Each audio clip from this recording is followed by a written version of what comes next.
Greetings, my friends. I'm driving through Oregon on my way to Mount Hood, and was just kind of having a little internal monologue to myself. I figured I'd put on the camera. Who knows if I'll be able to get back into it. But being in Oregon has gotten me thinking again, alas, about the whole shift that's been made in our society, or has at least been attempted to be made, towards normalizing the mask culture of distancing and masks, and just basically virus protection culture, hypervigilant virus protection culture, we might call it.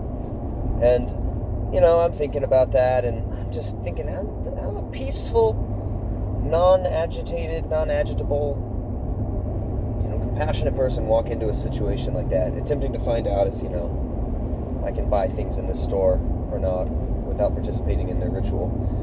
How do you go about that? How do you go in there and talk to them? And I've done lots of different things and tried different ways. At the beginning, I had a hard time containing myself. I usually got flustered and just,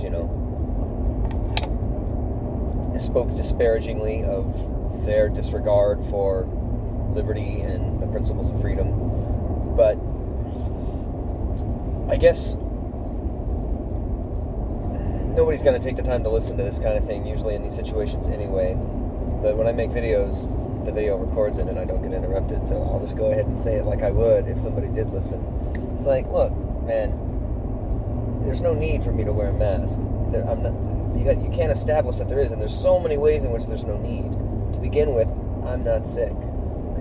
I don't need to wear a mask because I don't have a virus. I don't have a sickness that I'm going to spread.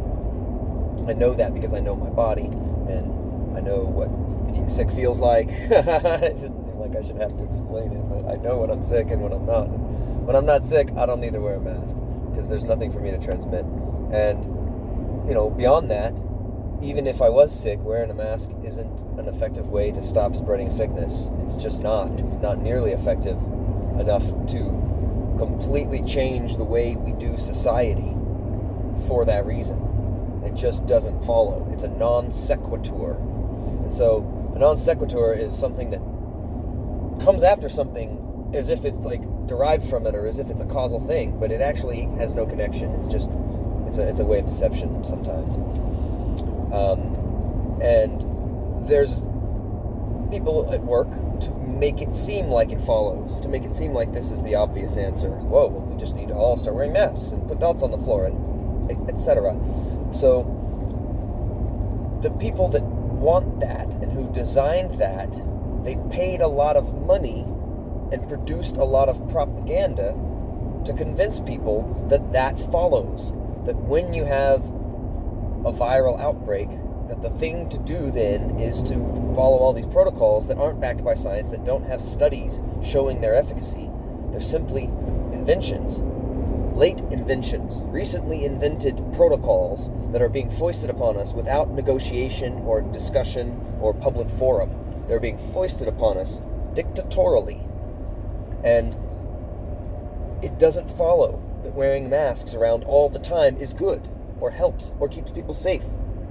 There's not science to back it up. In fact, there's pretty good science to indicate that wearing masks around all the time is unhealthy in so many ways, a variety of ways. So, that being said, when you're trying to talk to people, I guess I feel like, if possible, to not be indignant and angry and upset, but just to kind of be a little bit surprised, but it doesn't make sense, and so why would I do it? Just kind of casually, as if you have the right to do it, because of course you do. And that's something that I verify all the time. I walk around without them, and I just go in places where they say I have to. I go in places where, the policy's there and everyone there's doing it, and I just do what I do. And so many times I don't get challenged. So many times I'm left alone, because I don't think people are used to, in a lot of cases, someone just breaking the rules, and maybe they don't want to or don't know how to confront it. I think a lot of times people see it and they know they're supposed to confront it, but they just don't want to because they're sick of it, because they know it's stupid. So many of them know it's dumb. And so, to those people out there, that's who I'm really talking to. To those of you that are still doing it, but you know it's dumb, please join us. Please join the Southwest Airlines pilots and all of the construction workers in Australia and all of the people of the world who are sick of this shit and who aren't going to do it anymore. We got to just stand up and say no. And it's going to become, it's going to be inconvenient to us. It's going to come at a cost to us. to do that. But that's a cost worth paying, because we are literally on the precipice of something so awful that we don't even want to go there. And yet, every month it gets closer, especially in places like Canada and Australia. And I can't feel okay about what's happening. And as much as I'm sure people are tired of talking about masks, I feel like it's the most obvious case that we can most easily dismantle and say, this is dumb. And if you put that up into any sort of hearing where there was going to be a decision made, or let's call it a debate, even let's call it some sort of formal process of determining whether or not this is true, these claims, these things that they say. If we had a formal process for investigating that, I guarantee it wouldn't hold water. And they know that too, which is why they don't allow that, which is why they use tactics like insults and name calling and basically diversionary tactics, straw man tactics. They don't entertain serious debate about this matter. It was dictated to us by fiat, and the news media proclaim it in a similar way.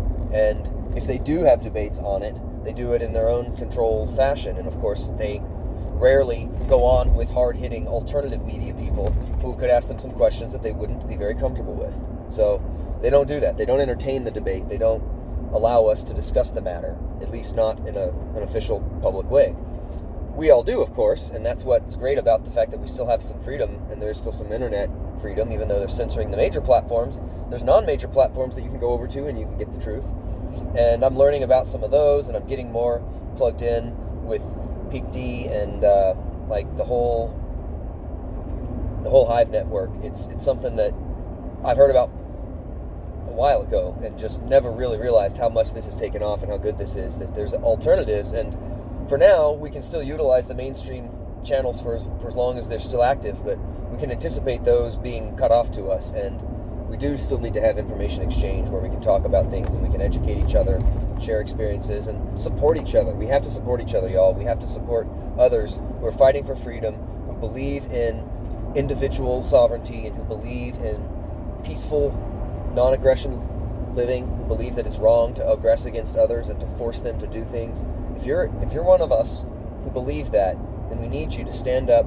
We need you to check in with your community and find out what's going on and how you can be part of it. And we all need to start taking this as a call to action. We really do need to start moving fast, because we don't have much time left where we're even going to be able to communicate and work together and travel around and meet up.